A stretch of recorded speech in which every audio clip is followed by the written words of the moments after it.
So I was getting my beard trimmed the other day, guys. I was in local hairdressers. It's a nice place, really nice people, nice guy there.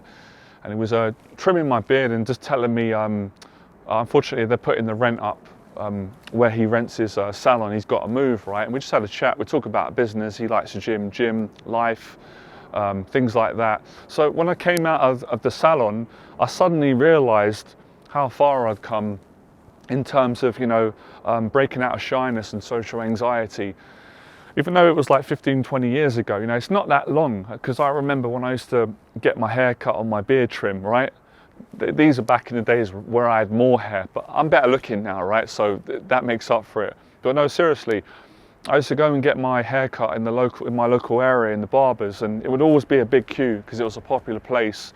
I had like 4 chairs in there, 4 different hairdressers, and I always remember just feeling really tense and uncomfortable going in there because of my social anxiety. I was really awkward and always overthinking. I just wanted to get my hair cut and get out as quick as possible. Didn't want to speak to anyone. I didn't want anyone to look at me because I was kind of nervous and awkward in every way you can imagine. So it made me realize how far any person can come who suffers with social anxiety. And of course, I've been coaching now for almost 11 years in this area, and I've helped many people to make so much progress in their life. I don't want to keep saying it because I don't want to feel like I'm showing off and saying, look what I've done, look what I've done. Obviously, they've put the effort in. They've been great people to work with, great clients, but nonetheless. So it made me appreciate, the tough times and having the good times. And I think what I'm trying to say in this video is, a lot of the times, when you're trying to overcome your social anxiety, you get very down. You judge yourself too much. People do it. I know they do that. I used to do it. And I help a lot of clients. You're not grateful for the progress that you're making because you're not focusing on positive things that are going right, and you're comparing yourself to other people. You're always going to lose like that if you compare yourself to someone on social media who's got millions of followers and money and all that kind of stuff. Not that I'm interested in that kind of way, but if you compare yourself to how you used to be to how you are now, it makes you feel good. There's no competition other than improving yourself. So it made me realize, actually, this is the lesson. I did a live stream. What was the difference between how I used to be in that situation to how I am now? Well, the difference is I make the effort to speak more now. And suddenly it dawned upon me, because back in the day, I was always polite because my mum brought me up well, and my dad, good manners, I was a good kid. But all I'd say is, like, if they asked me, how do you want your haircut? Yeah, just that, thank you. How was your day? It was really good. Everything that I said was short answers. I was always breaking the conversation, not because I was rude, I was scared, I was nervous, I was very socially awkward. So years later, I don't make the mistake of having that habit of closing down and going quiet. And when I've coached clients, not all the clients, but the ones who have had severe anxiety like I used to, they had the same pattern where they close down in a conversation. Because I understand it, believe me.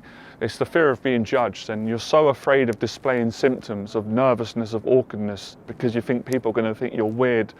They're not going to like you, they're going to judge you, they're going to look, all that kind of stuff, which most of the time isn't true. It's getting past what other people think about you. It's really these thoughts that we all have in our own head.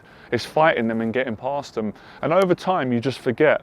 And that's what happened to me the other day. I'd forgotten how far I'd come, through many years of experience. And then it made me appreciate, it really did make me appreciate the work that I do, how it improves other people's lives, and how I can remind clients so they can appreciate the progress that they're making. Obviously, many people on this channel, I know you're very grateful people, you will appreciate me sharing this because it's going to help you. It's going to wake you up and make you realize I need to speak more. So anyway, the moral of the story is you have to speak more to overcome this problem. It doesn't matter if you're nervous and you're awkward to start with. You'll fix the problem by speaking. By not speaking, you avoid maybe getting embarrassed in a situation, but it comes back to haunt you because it's flies. Sorry, I'm not going to harm nature, right? I'm just trying to make a video. So the more you put it off, the worse the anxiety gets. So fix it now by opening up more. And that's just an example of a situation that used to always stifle me and just make me feel that feeling of being stuck. So I wanted to share that experience and the lesson. Obviously, there's always lessons. You always learn something from someone's experiences and stories. So hopefully you hear this in a positive way, that you can improve in all social situations. That's just an example of one situation that I used to be really scared in and didn't really speak, and now I'm very good in it. And you can do the same, and that's why I've always been passionate, and probably even more now, with coaching guys on how to overcome social anxiety and many other things, but mainly this problem, all right? So if that speaks to you and you get a lot out of this, you're welcome to let me know in the video. Like, share, but you don't have to like and share the video. I would appreciate the support. I enjoy what I'm doing, and it's great. All right, see you soon.